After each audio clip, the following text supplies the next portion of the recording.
Welcome to the Deep Dive. Today, we're unearthing wisdom from a text that has quietly shaped hearts and minds for centuries, the Imitation of Christ. Our goal for this deep dive is really to extract the powerful, enduring insights from this classic. Insights that, well, surprisingly cut right to the core of what it means to navigate our complex, often noisy modern world. That's right. We'll unpack its key ideas, explore some powerful quotes, and find truly actionable takeaways you can apply to your life, no matter your background or beliefs. Exactly. And this isn't just some dusty artifact from the past. It's more like a living guide.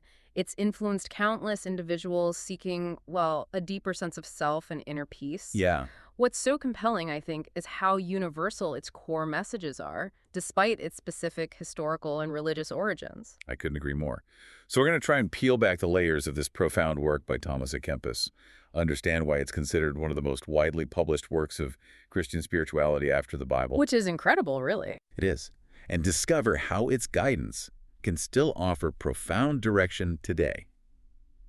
Okay, let's truly dig into this. Let's do it. So we begin with Book 1, which is titled Useful Reminders for the Spiritual Life.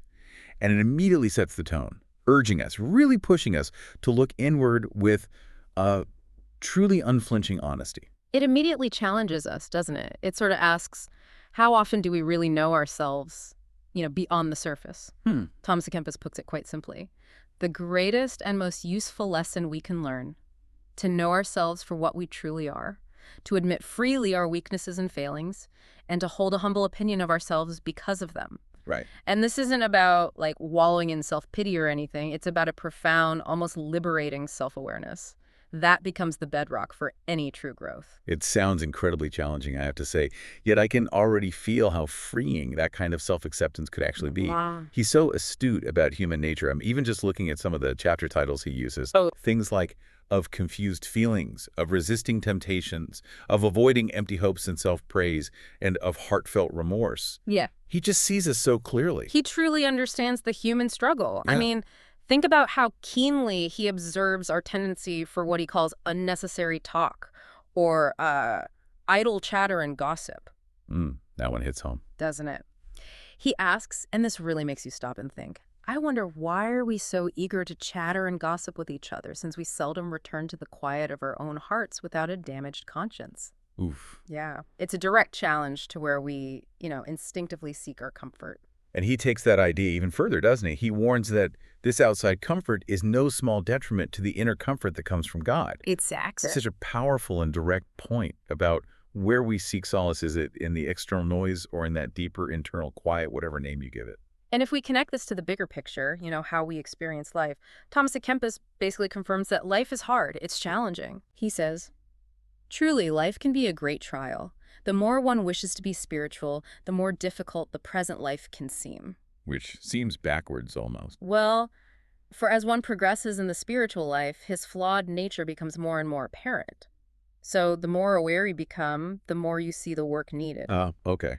But he doesn't see these difficulties as just, failures or problems. He actually sees immense value in them. Like when he suggests, sometimes it is good for us to have troubles and hardships, for they often call us back to our own hearts. Precisely. And that these very struggles protect us from pride.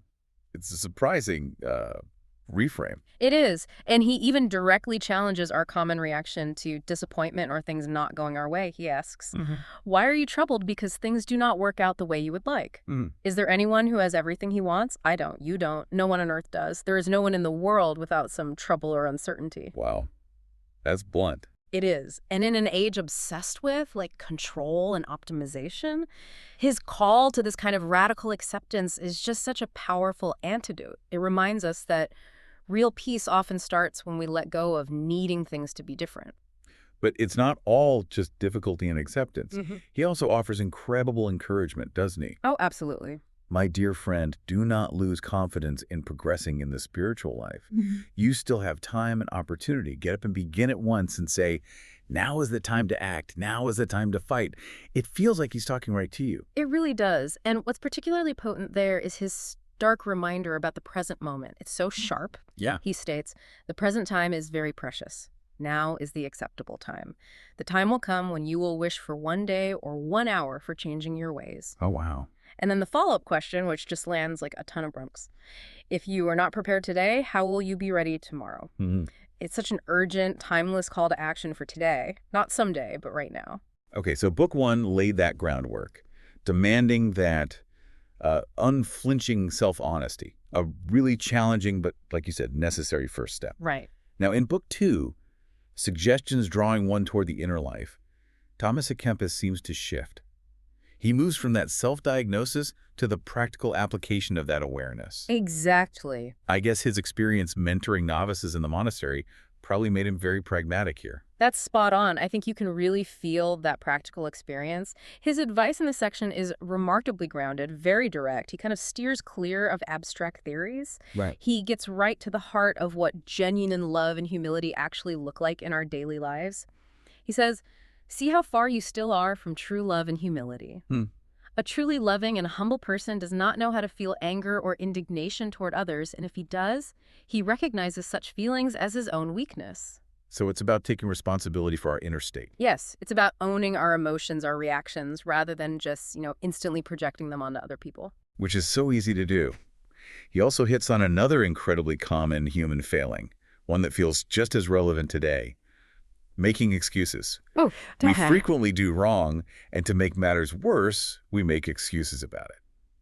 I mean, it sounds incredibly familiar, right? Painfully so. Yeah. And that leads directly to a really profound point he makes about how we judge others. Okay. He observes, "We are quick enough to feel it when others hurt us, and we even harbor those feelings, but we do not notice how much we hurt others."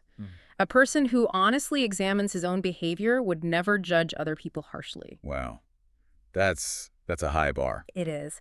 But it's such a powerful invitation to radical self-reflection before we jump into critiquing others. I mean, imagine the shift in our conversations, online and offline, if we truly practice that. Yeah, absolutely. When I hear that, it really sounds like Thomas à Kempis is describing this ongoing, deeply personal struggle, like an internal battle. What's really at stake if someone doesn't engage in that, according to him? Well, he sees it as fundamental, really. If we don't master ourselves, or at least try to, we remain sort of captive to external whims, fleeting desires. We're unable to genuinely connect with anything deeper, he says. We must each wage a long and fierce inner struggle before we learn to master ourselves fully and to focus all of our love on God.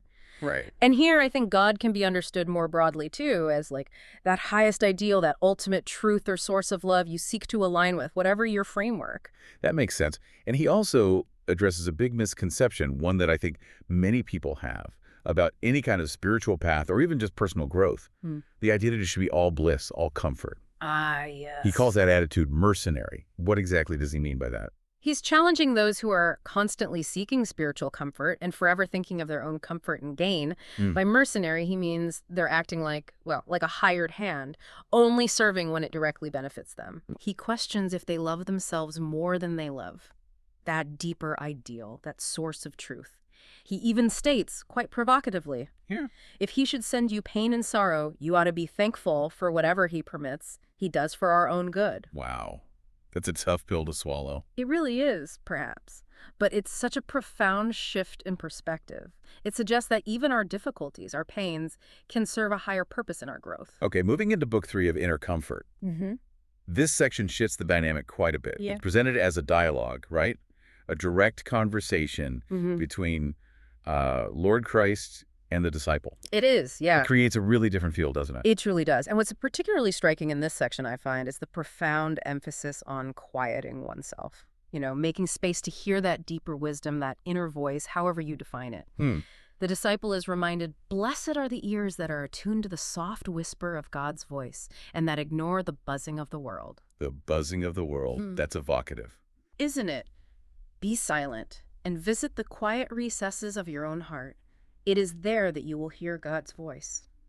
It's really about consciously tuning out that constant external noise to tune into our own inner landscape where a different kind of truth might emerge. And humility comes up again, strikingly, even from the voice of Christ in this dialogue.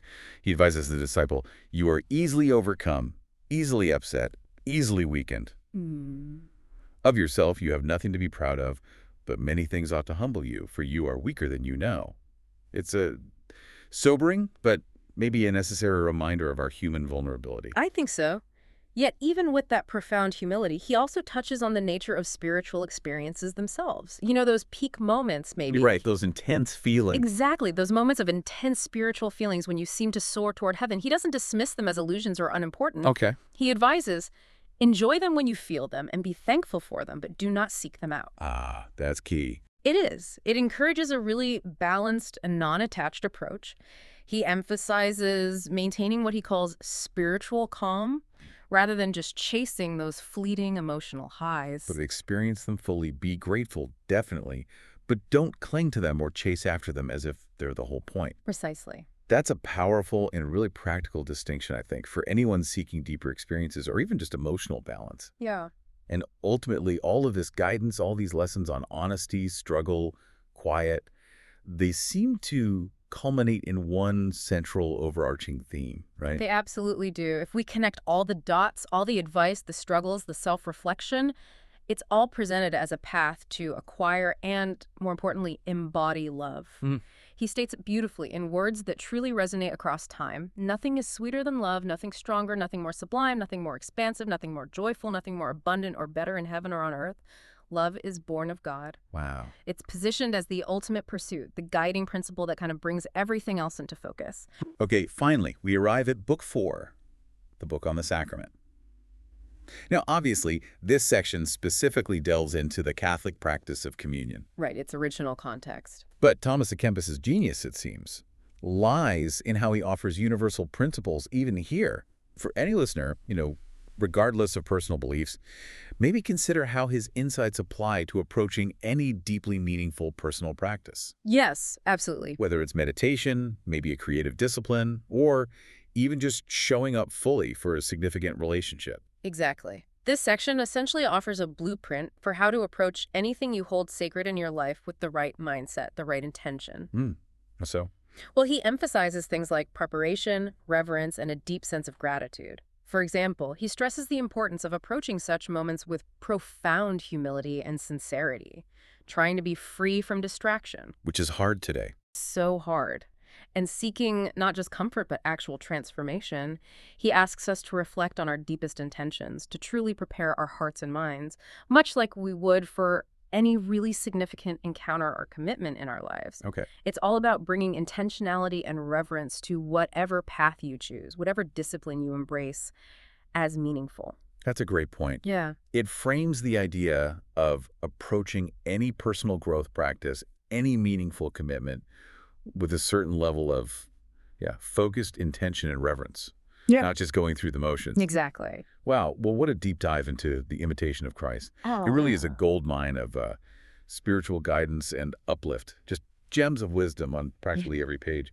It proves why it's endured for, 6 centuries. It certainly is remarkable. And while it doesn't really have a linear structure, not like a modern self-help book where you go step by step. Right, you can dip in anywhere. You can. It allows readers to find insight almost anywhere they open it, but its core messages are undeniably clear and, timeless, which raises an important question, I think, for all of us. In a world that's constantly pulling us outward with just endless distractions and demands on our attention, how might the wisdom from this 15th century text actually help us cultivate a more robust, more resilient, and frankly, a more nourishing inner life today? That's the key question. So what does this all mean for you listening right now? Here are some actionable insights we can try to carry forward from this deep dive. First, practice radical self-honesty. Maybe take some quiet time, just a few minutes, to truly know your weaknesses and failings without immediately judging them. This isn't about shame, remember. It's about clear-eyed self-awareness as a foundation for genuine growth. What might you honestly admit to yourself today without needing to fix it right away? That's a great starting point. Second, curb the chatter. Become really aware of your tendency maybe to seek that outside comfort in gossip, endless scrolling, unnecessary distractions. Can you intentionally create small moments of silence in your day to listen to your inner comfort, that deep, quiet presence, or even just your own true thoughts instead of all the external noise? Turning down the volume. Third, embrace discomfort as a teacher. This is a hard one. Instead of being troubled or fighting back when things don't go your way, try considering that difficulties and hardships might actually be calling you back to your own heart. They could be offering invaluable lessons in humility, resilience, acceptance, What challenge are you currently facing that maybe, just maybe, could be reframed as a valuable teacher? Shifting that perspective, it's powerful. Fourth, act today. Take Thomas à Kempis's urgent call to action seriously. Now is the time to act. Now is the time to fight. What small, meaningful, and honest step can you take today toward a more intentional or self-aware life? Don't put it off. That immediacy is crucial. And finally, fifth, cultivate inner calm. Whether it's through acknowledging your own weaknesses, navigating those fleeting emotional highs we talked about, or facing life's inevitable pains, strive to maintain a spiritual calm. How can you practice a bit more non-attachment to outcomes or transient feelings in your daily life, letting them pass without becoming completely consumed by them? Finding that steady center. Exactly. Thank you so much for joining us on this deep dive into the imitation of Christ. We really hope these insights offer you some new perspectives and maybe some practical ways to navigate your own journey, connecting more deeply with yourself and the world around you. It's been a fascinating exploration. Until next time, keep exploring, keep questioning, and keep digging deeper into the wisdom that surrounds us.